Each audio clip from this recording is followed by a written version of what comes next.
বাঙালির 12 মাসে 13 পার্বণ। তো আমি আপাতত আছি বেথুয়াডহরি বিএফসি ক্লাবের ময়দানে, আর এখানে হতে চলেছে রাস উৎসব মেলা। তো সেখানে আজকে প্রস্তুতি চলছে, আর আজকে সেখানে খুঁটি পুজো। তো চলো তোমাদের ঘুরে দেখাচ্ছি কেমন প্রস্তুতি চলছে। আর আগামী 5 তারিখ থেকে মেলা শুরু হচ্ছে। তো সবাইকে জানাই আমন্ত্রণ এই মাঠে আসার জন্য। আর চলো ঘুরিয়ে দেখাচ্ছি তোমাদেরকে। বছর নেই, এই বছরও বেথুয়াডহরি ফুটবল ক্লাব পরিচালনায় রাস উৎসব মেলা হতে চলেছে। আজ তার প্রথম দিন খুঁটি পুজো।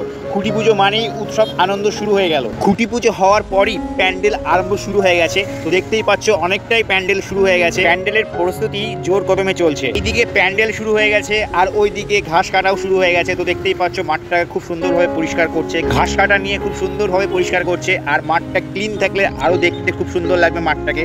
তো এবছর এখানকার থিম হচ্ছে সহজ পাঠ। শিক্ষা শুধু অক্ষর শেখা নয়, শিক্ষা মানে মানুষ হওয়া।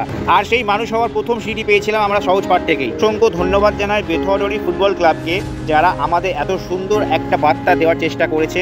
এই মেলা শুরু হচ্ছে 5ই নভেম্বর আর শেষ হচ্ছে 11ই নভেম্বর। প্রথম দিন 5 তারিখ বুধবার মায়াপুর আদলে হতে চলেছে ভাগবত পাঠ এবং সন্ধ্যা আরতি। অনুষ্ঠান কিন্তু এখানে প্রতিদিন হবে। আর অনুষ্ঠানের সময়সূচি আমি কমেন্টে দিয়ে দিলাম, তো তোমরা দেখে নিতে পারো কবে কবে কী কী অনুষ্ঠান আছে।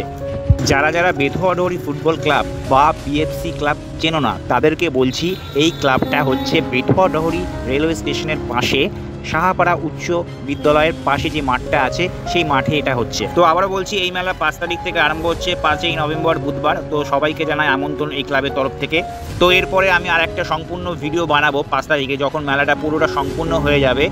তো আজকের ভিডিও আমি এখানে শেষ করছি। দেখা হচ্ছে নতুন একটা ভিডিওতে। সবাই ভালো দেখো।